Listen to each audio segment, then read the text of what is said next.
Welcome to Fake Love and Flying Monkeys, the podcast where fake love is exposed. I'm Nova Gibson and I am your host. I'm the principal counsellor at Brighter Outlook Narcissistic Abuse Counselling.com.au. This space is dedicated to helping you reclaim your worth and understand the impact of toxic relationships with suspected narcissists.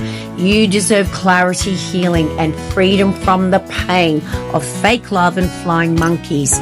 So please leave a review and grab a copy of my book, Fake Love, Understanding and Healing from Narcissistic Abuse. Let's uncover the truth and take back your power. Hi everyone, and welcome to another episode of Fake Love and Flying Monkeys. Isolation. One of the covert narcissists' most important weapons they need and they use against you to bring you under their control, to make you easier to manipulate and to abuse. So in this episode, we are going to be taking a deep dive into 3 classic strategies that the covert narcissist uses to accomplish this, to isolate you. And I want you to have a really good listen, because the techniques, the strategies that the covert narcissist uses are often under the radar. They're very passive aggressive, and they have this ability to make it look like your isolation is because of you. It's all your fault. So why is it so important for the narcissist to isolate you? Well, because it's hard to get someone to do what you want them to do when there's a whole group of other people telling that person to do exactly the opposite. And as I've said many times before, the narcissist knows exactly what they're doing. If they didn't know what they were doing, then they wouldn't be able to switch their behavior on and off like a tap, depending on who's watching or listening. So the narcissist can't have that. They're putting all of this time and energy into brainwashing you through their gaslighting, etc. And then you go and talk to others. You go and you get online. You go to your yoga class or wherever it is that you go, your family. You talk to them and your friends. And they undo all of that good, in inverted commas, work that the narcissist has done. The narcissist, particularly the covert narcissist who has to maintain that reputation and image they've worked so hard to build, they know that to have the most success in controlling you, manipulating you, abusing you, they need to get you on your own. And they need to do it in such a way that they don't come off looking like the bad guy. The covert narcissist is so reliant on that image. So all of their strategies will fly under the radar. They won't be obvious until, of course, you get perspective when you're out of the relationship or the abusive environment. They need to make it look like it's your fault. You chose to isolate from your loved ones, from all of your passions. They had nothing to do with it.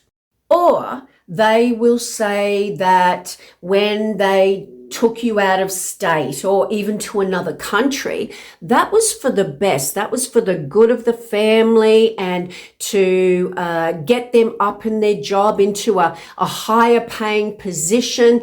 And of course, they will make sure that you agree, you know it's for the best, or you think it's for the best, and they will take you away from your loved ones so that you're in a foreign country or a state or a county where you know no one, you have no friends, and you become completely, if you weren't before, reliant and dependent on them. Now, these particular tactics that the narcissist uses to isolate you are incredibly powerful on their own, but they become even more powerful and more effective simply because they increase the power or the effectiveness of all the other abusive and manipulative strategies that the narcissist uses. When you have nothing else, you have no one else in your life to persuade you, to encourage you to think independently, then the narcissist has so much more power to dictate what your reality is through their gaslighting, projection, etc. So you're on your own. You're on your own with the equivalent of a cult leader who is kind to you one day and horrible the next, but you've got no one else. So you're forever trying to get back that nice person. And then, of course, you come up with all of these survival techniques to minimize how bad the bad times are. You are 100% dependent on the narcissist when you are isolated from the outside world, and that's exactly the way they want it. So here are 3 tactics the covert narcissist uses so they keep their amazing, impeccable image intact whilst simultaneously taking you from any type of system that can support you and make their job harder to confuse and abuse you. Number 1 tactic. They monopolize your time. Now, if it was an intimate relationship that you had with the covert narcissist, a spouse or a partner, then you will most probably remember the love bombing stage where they just wanted to be with you every second. If they weren't with you, they were messaging you and calling you, and it feels amazing. And that has a two-pronged effect in that, number 1, they're getting all of those happy hormones and chemicals flowing in abundance so that you remember that feeling forever. But it's also about getting you to drop anything else and anyone else in your life because of how incredibly good it feels to be with the narcissist. But they can't just come off like the arrogant a-hole that they really are straight away. No, that will come further down the track. They have to start off slowly. So they may use techniques like the guilt trip and pulling at your empathy strings with statements like, "Oh, you're going out with your friends tonight? Oh, well, that's nice. I hope you have a good time. I did have these tickets to this theater that I thought you would like to see, but you know what? I'll get someone else to go with me. It's okay." Or they may very covertly try and make you jealous by saying something like, "Oh, you're going out with your friends? That's great. I'm so glad that you're doing that. We really need to make sure that we both maintain those friendships. And my mates are going out tonight and, they're all single, but that's all right. They'll look after me." Meanwhile, you've met their mates and you know that they're far from reliable. And if they could draw them into cheating on you, they would in a heartbeat. So the narcissist's goal, of course, with both of these strategies is to get you to cancel your plans. And they will use these techniques and more over and over again, where you are saying no to everyone. They want you to feel so good, so desired, so loved when you're with them, and to feel guilty when you're without them, that you are the one to make that decision. They also want to plant that little seed in your mind that you are in fact replaceable. They're not going to come out and say that directly to you, but they're planting that seed because they've talked openly with you about how their mates are not trustworthy, but they're nothing like them, but they want you to doubt yourself. The confusing part about this particular strategy when they want to monopolize your time is that when they want to deviate from a schedule, then it's okay. There will always be a double standard. For instance, they get a certain day off a week. They make sure, if you can, that you get that day off too. And if you make any other plans with anyone else on that day, then goodness forbid you will pay with the silent treatment or worse. But if they want to change plans and do something for themselves, then it will be unavoidable and you will be made to feel like the bad guy for telling them that they do have double standards. The double standards will be absolutely obvious because you're not allowed to do anything else on that day off, but they can do whatever they want. But if you try and talk about this logically with the narcissist, they will engage in word salad and it will be so exhausting for you where you end up apologizing for making them feel bad that they wanted to do something else on their day off when they worked so hard, that in the future you just accept that it's always going to be one set of rules for them and a different set of rules for you, because to try and talk about that discrepancy logically with them ends up in an absolutely exhausting and frustrating discussion or argument where you will be punished and blamed for it. Coercive control and narcissistic abuse go hand in hand. And number 2, isolation tactics is when the narcissist uses coercive control to get you to drop all of your passions, anything and everything that brings you joy. But once again, the covert narcissist has to maintain their image. So they can't just come out and say, I want you to drop your dance class. I don't like it when you have friends. I want you to be totally dependent on me. They can't just come out and say that.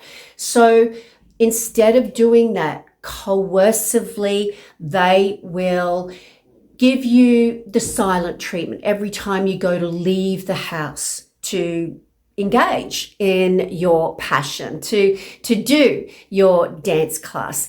They will start an argument just before you leave, or when you get back, they'll tell you that you neglected the house or the children perhaps, or you made them feel isolated because all you ever do is think about yourself. They will make life so difficult. They will make you feel selfish for engaging in any type of activity that is for you. So in the end, whilst they haven't outright said you are to stop your dance classes, you end up making that phone call, telling your teacher you're not coming back yourself, because the alternative is to live with that person in an environment that's making you sick. It is easier to just say no to those things that bring you joy, to avoid that punishment that you know comes with anything that's about you and your needs. And number 3 tactic the narcissist uses to isolate you is to alienate you from the people who love you. They want to draw you away from those people who don't like them, perhaps, and they've given your loved ones some pretty good reasons to not like them.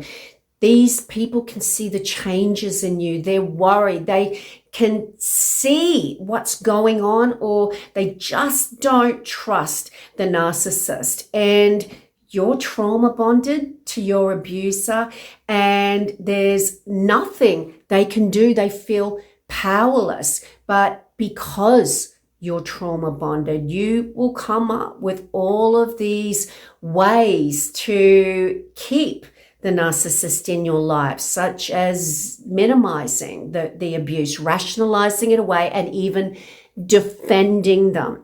So the narcissist has you in this situation where they're abusing you, but they're the only ones who can provide you with relief from those horrible times. So you become so addicted, trauma bonded to that abusive cycle that if someone else comes along and tells you what is actually going on here and tries to draw you out of that toxic relationship, rather than get rid of the thing that, or the person that you're addicted to, exactly like a heroin addict or another type of addiction, the addict will isolate themselves from the people that would essentially be putting them in a state of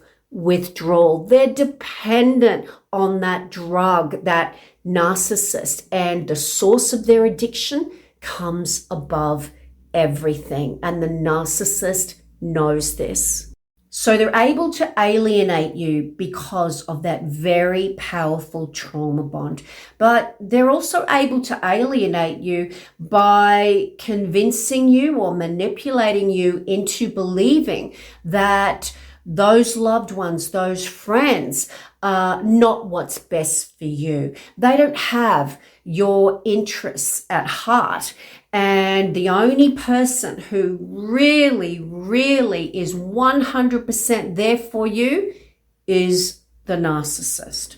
And they're able to convince you that this is true because they have managed down your boundaries and worn out your ability to trust your instincts. So they're able to engage in these toxic behaviors that you now normalize, you minimize. It's just your everyday life. But outsiders have not been gaslighted by your abuser. They're able to see these toxic behaviors for what they are.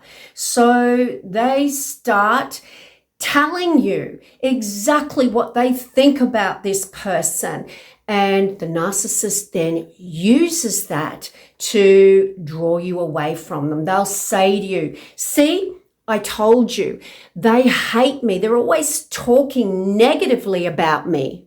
And you, the victim, with your ability to trust, your instincts compromised, this seems right. It seems correct. They are talking badly about your partner, and that is just not on. So without even knowing it on a subconscious level, a lot of the time, you will slowly take yourself away from that person because you don't want to have to defend your loved one to them. You don't want to have to leave the narcissist, and it is so confusing. The cognitive dissonance is through the roof because on a subconscious level, you know that what they're saying when they're telling you that this person is toxic, your subconscious is screaming at you that they're right. Another way that the covert narcissist is able to alienate you from your loved ones is by smearing you. But it's not obvious when they do this, and it will be done a lot of the time under the guise of caring. They're an amazing person who cares about you, but they want everyone else to think that there's something wrong with you. They will tell others that you're treating them badly, either because you're just outright abusive or because you've got something wrong with you. You got these mental health issues that you just will not get help for, and it is really affecting the relationship, and they've done everything they can do and they just can't do any more. This strategy becomes even more horrific because not only is the narcissist convincing your loved ones that there's something wrong with you and or you're just outright abusive, but they're able to draw your loved ones, your friends, onto their side. And the narcissist will normally start off very early on in the relationship, in that they plant these seeds that you might have a few problems going on and that they're this amazing, caring partner. They will do this very early. So when push comes to shove later down the track, they can really dig the boot in by making you not believed by anyone when you go to talk about the abuse. No one will believe you because over time, the narcissist has been persuading people to believe that you are the problem and they are the victim. And the grand finale in terms of isolation comes when they discard you and you've got no one who believes what you are saying because of this ongoing drip feed of smearing you. They want you to have no one when they discard you, and they want you to be in a world of pain. And it will be so much more enjoyable to them if they have the people that used to love you on their team. So there you have 3 tactics that the covert narcissist uses to isolate you. And that doesn't mean that an overt narcissist who's obvious to everyone doesn't use those as well. But the covert narcissist has to fly under the radar in terms of everyone else knowing what they're doing and what their intentions are. Their image, their reputation is the most important thing in the world to them. And they will go to the nth degree to protect it. And in doing so, they will isolate you, and having not only everyone else outside of your relationship, but you, the victim, believing that you were responsible for the isolation and, of course, that you deserved it. And that brings us to the end of another Fake Love and Flying Monkeys episode. Thank you so much for sticking through to the end with me, guys. If any of this resonated with you and you are feeling isolated from loved ones because of an abusive relationship with a narcissist, please reach out. See my website link in the description, and as a counselor, I would love to help you in your healing journey from narcissistic abuse. All my sessions are online. If you would like to support the channel, the best thing you can do is to give it a rating on Spotify, Apple, YouTube, wherever you're listening, and a review would be amazing. And of course, there's a link there where you can buy me a cup of coffee. Don't forget to grab your copy of my best-selling book, Fake Love, Understanding and Healing from Narcissistic Abuse. You'll also find a link to that in the description, and it's available as well in Audible and Kindle. On that note, it's bye from me for now. Until tomorrow's episode, remember, you are worthy of love, and you are worthy of so much more than a lifetime of fake love and flying monkeys.